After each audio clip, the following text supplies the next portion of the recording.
നമസ്കാരം. മലയാളി വാർത്തയിലേക്ക് സ്വാഗതം. പത്മ പുരസ്കാരങ്ങളിൽ പ്രതികരണവുമായി പ്രതിപക്ഷ നേതാവ് വി.ഡി. സതീശൻ രംഗത്ത് വന്നിരിക്കുന്നു.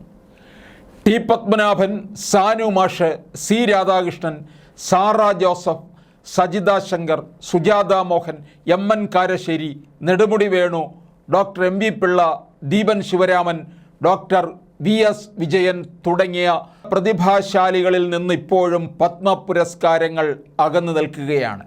ആ പട്ടിക ഇനിയും നീളുമെന്നും വി.ഡി. സതീശൻ പറയുന്നു. പത്മ പുരസ്കാരങ്ങളുടെ വാർത്ത കണ്ടപ്പോൾ മമ്മൂട്ടിയാണ് ഓർമ്മ വന്നത്.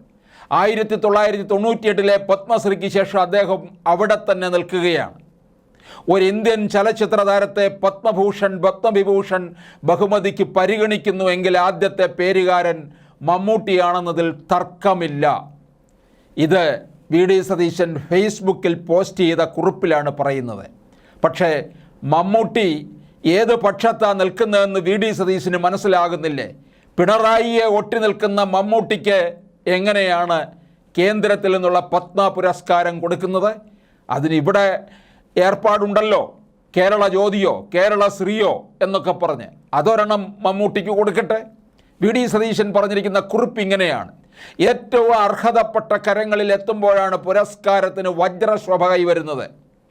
ടി. പത്മനാഭനും സാനു മാഷുവും സി. രാധാകൃഷ്ണനും എം.എൻ. കാരശ്ശേരിയും ഇങ്ങനെയുള്ള പ്രതിഭാശാലികളിൽ നിന്ന് ഇപ്പോഴും അകന്നു നിൽക്കുകയാണ് പുരസ്കാരങ്ങൾ. പ്രവർത്തന മേഖലകളിൽ അസാമാന്യ മികവും സ്വാതന്ത്ര്യബോധവും നല്ല ചിന്തകളും ജനാധിപത്യ മൂല്യങ്ങളെ ഉയർത്തിപ്പിടിച്ചവരുടെ പട്ടിക ഇനിയും നീളും. ചിരഞ്ജീവിക്ക് പത്മവിഭൂഷൺ, മിഥുൻ ചക്രവർത്തിക്ക് പത്മഭൂഷൺ എന്ന വാർത്ത കഴിഞ്ഞ ദിവസം പത്രങ്ങളിൽ വായിച്ചപ്പോൾ ഞാൻ ആദ്യം ഓർത്തത് മമ്മൂട്ടിയെക്കുറിച്ചാണ്.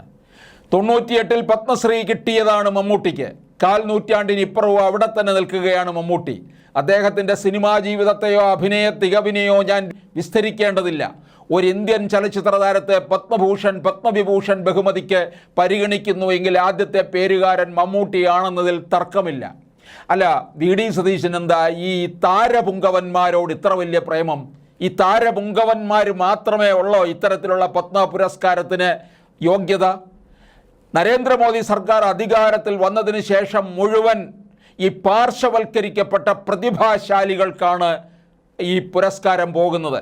അതിൽ നമ്മൾ അസൂയ പൂണ്ടിട്ട് കാര്യവുമില്ല.